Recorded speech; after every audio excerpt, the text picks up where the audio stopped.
ધોરણ 10 વિજ્ઞાનનો એક ખૂબ જ અગત્યનો પ્રશ્ન છે જેની આપણે ચર્ચા કરવાના છે. એ દાખલા સ્વરૂપે અથવા તો પ્રશ્ન સ્વરૂપે પરીક્ષામાં પૂછાતો હોય છે.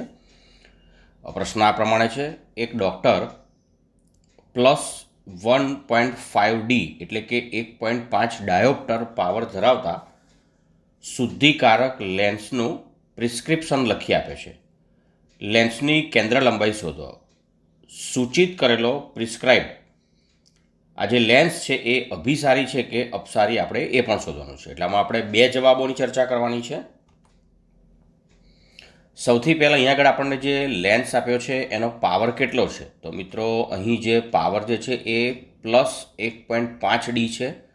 એટલે હું લખીશ પાવર P બરાબર +1.5D એટલે કે ડાયોપ્ટર, અને મેં બરાબર વત્તા 1.5Dની જગ્યાએ મેં પર મીટર અથવા તો મીટર ઇન્વર્સ લખ્યું છે, કારણ કે એક ડાયોપ્ટર બરાબર 1 મીટર ઇન્વર્સ છે એટલે કે પર મીટર છે.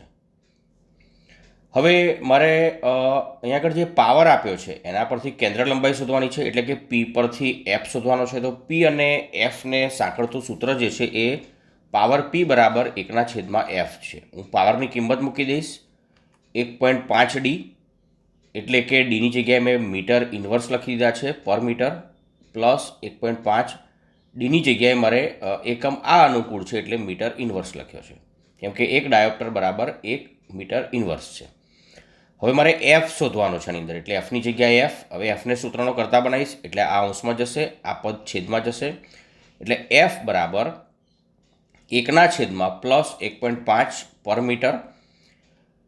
હવે 1/1.5 છે એટલે હું 0.5 છે અહીં આગળ, એટલે 10/15 લખીશ, અને આ મીટર ઇન્વર્સ છે એટલે કે -1 છે એ ઉપર જશે તો પ્લસ થઈ જશે, એટલે મીટરની 1 થશે, એટલે કે m થઈ જશે.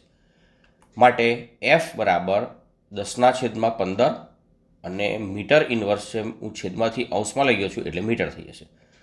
10ને 15 વડે ભાગીશ, છેદ ઉડાડીશ તો 2/3 થશે, એટલે કે F બરાબર 0.6666 થશે.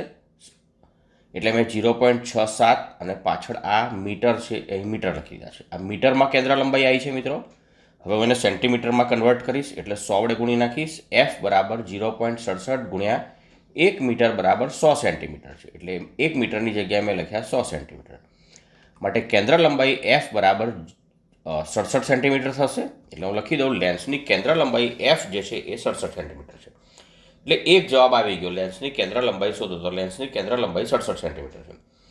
હવે આપણે બીજો એક જવાબ લખવાનો છે કે આ જે લેન્સ છે અભિસારી કે અપસારી. તો મિત્રો દાખલો ગણ્યા વગર પણ તમે આ જવાબ લખી શકો એમ છો.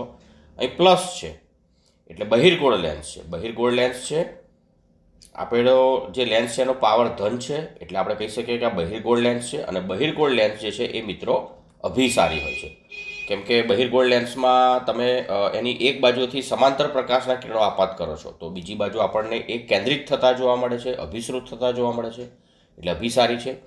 અને અહીં જો માઇનસ હોત તો તમારે એવું લખવું પડે કે અહીં આગળ લેન્સ જે છે એ અંતર્ગોળ લેન્સ છે, અને એની અંદર વિકેન્દ્રિત થતા હોય છે પ્રકાશના કિરણો એ લેન્સની બીજી બાજુ, એટલે એ અપસારી લેન્સ થાત.